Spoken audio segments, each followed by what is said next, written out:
So guys, today I did like 8 hours of content. So I have cleared in patch 5.5 all of the MSQ that was available as of today. All of 5.5 content, which included a new story dungeon. I cleared all of the Sorrows of Werlyt, which included the trial and quests after the trial, and I have cleared all of the last of the Yorha 24-man raids, including the raid itself. And I'd like to talk about kind of my thoughts today. I'm going to keep it kind of spoiler-free, totally spoiler-free, so I'll be talking very vaguely. And just talk about all the content I got today and then what I'm still looking forward to in the patch. And so I have the patch notes in front of me to make sure I don't kind of forget anything as far as how I feel 5.5 feels now that we've gone hands-on. We've been flying lately. And so, like, there are some things that, you know, I got the timelines a little bit wrong. And there's some things that I expected to be different. Some of that's just my own misunderstanding because patch notes are intentionally vague in this game. And some of those are just, it's not here yet. So, first of all, MSQ. Coming off 5.4, it left us with a lot of questions. And we know that the game is supposed to resolve the story of 2.0, 3.0, and 4.0 in the 6.0 story, which means that with 6.1, we will begin anew. And so that gave them, at the time that we came to really understand how this was going to work, 5.5, 5.5, and 6.0 to sum up a lot of stuff.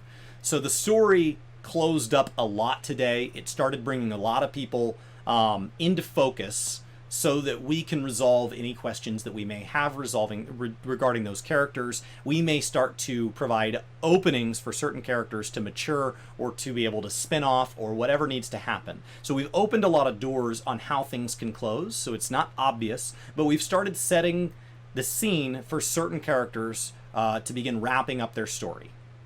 One of the things that when speaking with Ethis he's mentioned is that they've said, you know, when somebody has a near-death experience, that it builds up a debt that has to be paid. And we've definitely set up the tone for some characters to have that debt be addressed, where nothing is free. And so everything will have weight, everything will have meaning, it will all come into frame. Some of that starts now. I feel like the dungeon, in my opinion, because we only have these last few patches, they have to start tackling big things with every piece of storytelling device that they have, dungeons included.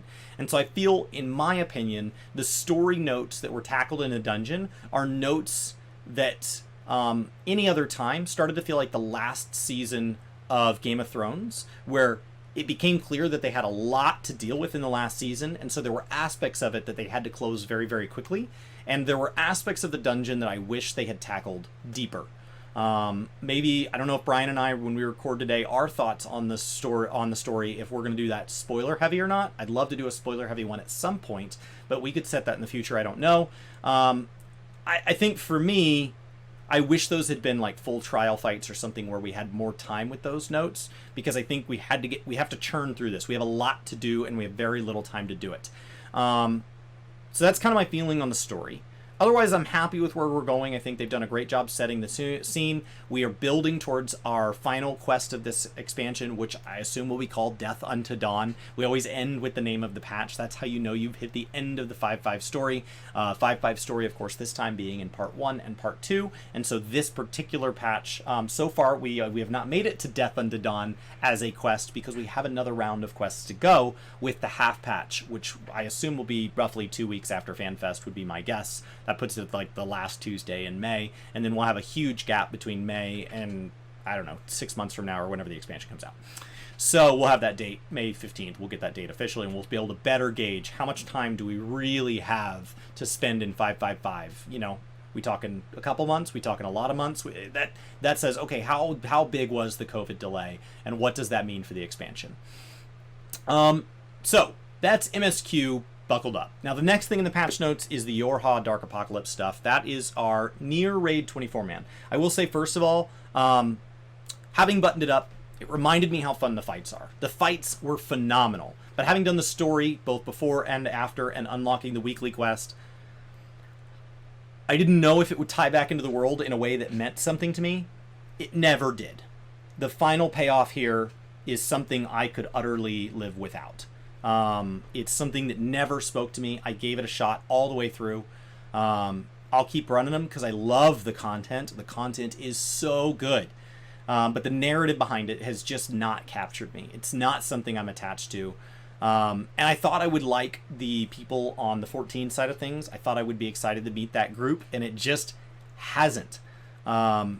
It just hasn't. I'm excited next expansion that our 24-man content will be 14 original content, because I think it'll be used as more of a narrative telling device for establishing whatever this new story is in 6.1, as opposed to being connecting us with a narrative from an entire other franchise where it tries to do justice to both. The other franchise has given it a chance to introduce battle mechanics that we may have never seen otherwise, and so I hope we've learned from those.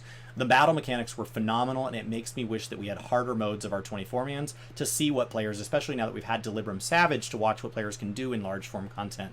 I wish we had Alliance Raid Savages, because the content here was really fun, and we didn't have a single raid wipe in my first clear, but we had hundreds of deaths, and so the idea that you could dial it up from there would be very, very cool. Instead of something where once you get the hang of this, that's kind of it. There isn't a harder difficulty to go learn from there. Now, for Sorrows of Werlyt, I expected to cry. I definitely got chills. I didn't end up crying, but I think it ended because it ended on a cleaner note than I expected it to. I thought it would have a messier ending.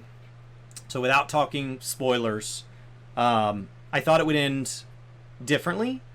I'm glad to be caught off guard, just in general, as just a general statement with story. I'm glad to be caught off guard, and I think the fight was yet again phenomenal. The weapon series has been amazing.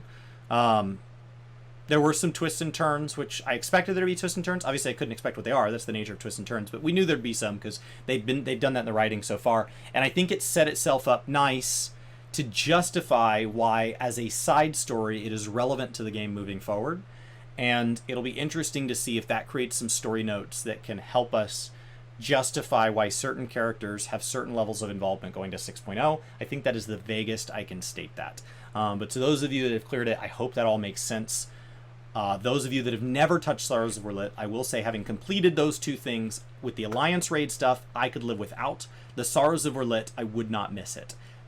That being said, because of that, if you want to clear both, the Alliance Raid stuff, I think will be harder to find groups for long term. The Sorrows of Werlyt stuff, because it's just trial fights, they're not as long, because it's story that people do care about, so there will be people progressing through it for all of time, and there are extremes locked behind it. I do think that it is, if I wanted to clear both eventually, and I only had time to get through one before 6.0 dropped, I think the Alliance Raid series will be the one that will be harder to find groups for moving forward, as opposed to the trial roulette will help you, and the weapon series is so fun that when people get it, they're not going to leave. They're going to go, oh, what a cool fight to get to do. How exciting that it's somebody's first time in here. From there, I haven't got to touch anything in the firmament. I haven't got to touch anything dealing with maps. I haven't touched anything dealing with housing. I did go check. Some people said that there was new housing plots available today, as far as like people, another round of demolitions went out. I didn't see any. I wasn't going to do Housing Savage today. I was just going to go click once. I didn't see any in my initial pass. Moved on. I haven't touched anything with the new ocean fishing. I did set up my new deck. I got a 5-star and a 4-star and 3 3-stars. That was great.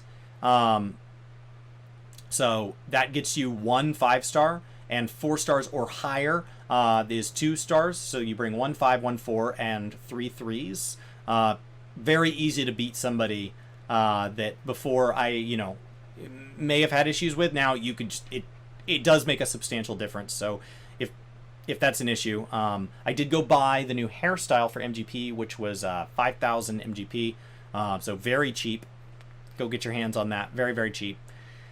And other than that, yeah, I think the new target markers looked great. I don't play the game in 4K, so the new UI elements, it was exciting to be able to see that if I wanted to, I could blow it up to 4K resolution, which on a 1080p screen makes buttons like roughly this size. So that was nice. Animations today, battle content, I haven't touched the Unreal. I think the battle content today is by far the biggest winner today. Because the story left us on a cliffhanger for 555, because Sorrows of Werlyt is something that didn't have the ending. I don't know what ending I expected, but I expected to be more moved, and that's not a complaint. And because the Alliance Raid's not something I attached to, I think the battle content compared to the story, if one had to win today, I think the battle content was the bigger winner today. The dungeon was phenomenally fun. I don't know how well it'll age, but it was really fun the first time. There was voice acting in it, way to go Square. And I think that's it, guys.